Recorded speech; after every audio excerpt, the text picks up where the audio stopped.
houses had no fences in Kano, even in the GRAs.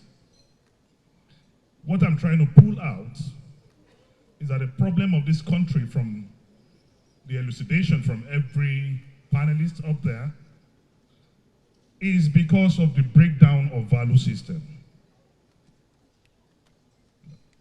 When I was growing up in Kano, houses had no fences even in the GRAs.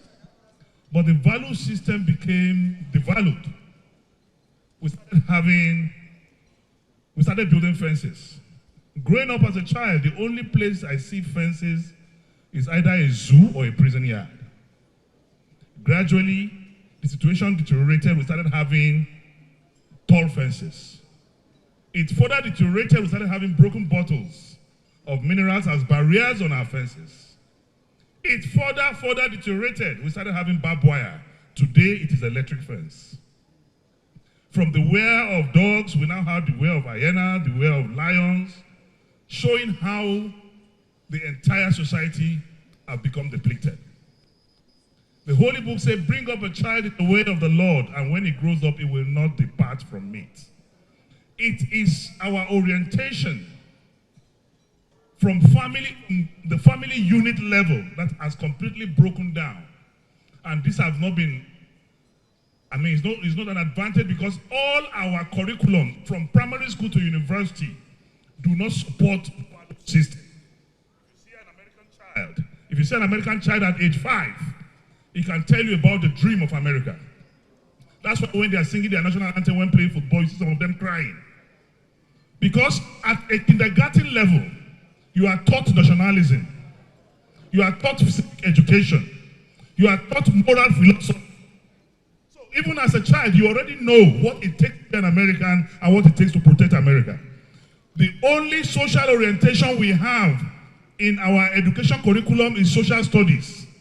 And what does it teach? It teaches you about Jaja of Obobo, Awolowo of Western Nigeria, Azikiwe of Eastern Nigeria, and Sadona of Northern Nigeria. And even as a child, you are already indoctrinated with ethnic consciousness.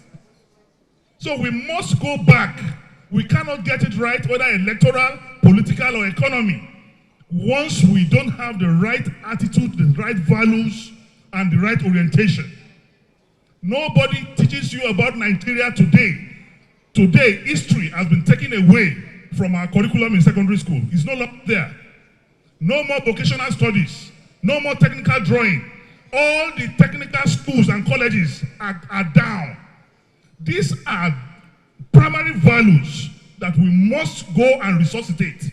No matter the grammar we speak here, no matter the policy direction we give, once we do not have the right attitude to manage whatever policy, manifesto, or ideology, we will not get there. So my advice is we need to go back to the basics. This attitudinal change is the primary thing. Because if you don't even know your country, you don't even know how to divide your country. When I was growing up, there's no Hausa, there's no Yoruba. When it was Christmas, I can tell the streets, up to the 20th street after my street in Kano, we share rice, and during Salah, we also get tuwo shikafa. Today, I don't even know who is my immediate neighbor in Metama. These are the value systems that we need to get back to. There is no Boko Haram or bandit today no human being will pick up a gun and shoot a fellow human being if you're not under influence. Drugs have taken over all our young ones, and the attendant satanic manifestation is what we are getting. So let's get back to the basics, go back to family unit orientation, then we start from there before we can get to all these big grammar level. Thank you and God bless you. Thank you. And I always say after every survey that these children that are out of school, they are not out of school. They are in schools of banditry. They are in schools of kidnapping. They are in state graduates that we see them on the streets. So when we expect them to graduate from secondary school to university, they are graduating from armed robbery to banditry to terrorism. Security and the 2023 elections. I would like to start on that particular issue. very quickly, please. Yeah. Very quickly, I talk about the political primaries to determine who emerges. The chances are that those at the bottom may emerge and become the candidates that will plug the plug of that party. And that will be dangerous for the survival. It's just cool to say Do they really know what their responsibilities and their rights are when they go to the polling booth, to make sure they know what they can ask and make sure they know what they can do and question? Of election outcomes, it's becoming the norm instead of a situation where the ballot box, the voter, is a final decider of outcomes. How do we come out of this?